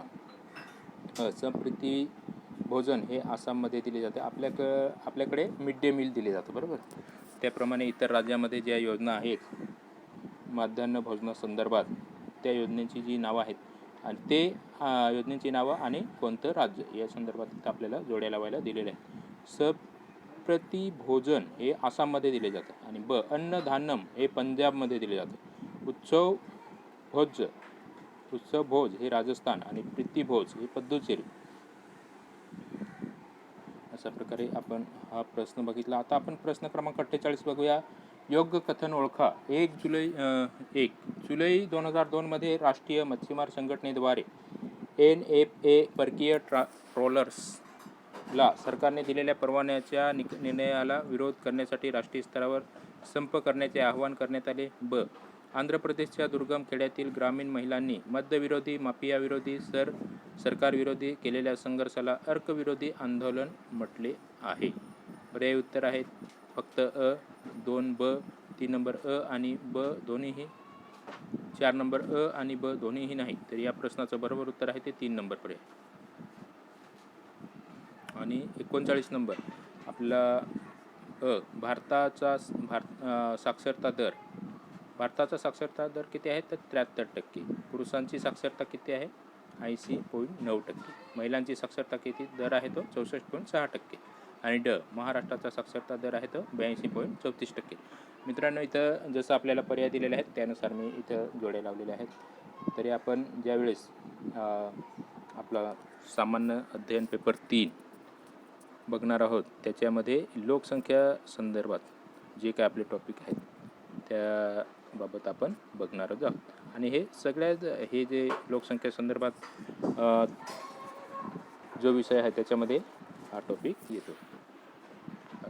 याच्यामध्ये आपल्याला शिक्षण या घटकामध्ये समाविष्ट केलेलं आहे. परंतु भारताची जनगणना आणि त्याच्यामध्ये जे काही वेगवेगळे घटक येतात त्या संदर्भात हे पेपर क्रमांक 4 मध्ये पण येतं, पेपर क्रमांक 3 मध्ये, पेपर क्रमांक 2 त्या संदर्भात हा प्रश्न आहे.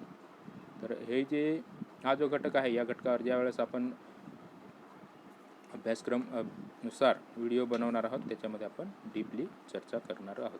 हे आपल्याला बेसिक सगळ्या विद्यार्थ्यांनाच माहिती आहे आपले जे साक्षरता दर आहेत ते. आता आपण प्रश्न क्रमांक 50 बघूया. भारतामध्ये मतदारासाठी अपात्रतेचे कोणते निकष आहेत? वास्तव नसणे, ब मानसिक दुर्बलता, क गुन्हा किंवा भ्रष्टाचार किंवा बेकायदेशीर कृत्य, ड आर्थिक लाभाचे पद धारण केल्यास. पर्याय उत्तरे फक्त अ ब क, 2 फक्त ब क ड, 3 नंबर फक्त अ क ड आणि 4 नंबर फक्त अ ब आणि ड. मित्रांनो, इथं आपल्याला प्रश्न काय विचारला आहे तो महत्त्वाचा म्हणजे समजून घ्यायला पाहिजे. भारतामध्ये मतदारासाठी अपात्रतेचे कोणते निकष आहेत? 1 वास्तव नसणे हा पर्याय बरोबर आहे. ब मानसिक दुर्बलता हा पण पर्याय बरोबर आहे. आणि क गुन्हा किंवा भ्रष्टाचार किंवा बेकायदेशीर कृत्य हा पण पर्याय बरोबर आहे. मतदारासाठी बरोबर, उमेदवारासाठी नव्हे, मतदारासाठी इथं आपल्याला अपात्रतेचे कोणते निकष आहेत ते विचारलेले आहेत. जर उमेदवारासाठी विचारलं असतं तर हे ड आणि हे सगळेच आले असते. बरोबर, सगळेच पर्याय आले असते. अशा प्रकारे मित्रांनो आपण आज 50 प्रश्न बघितलेले आहेत. धन्यवाद मित्रांनो. आपण आज जे काय 50 प्रश्न बघितले.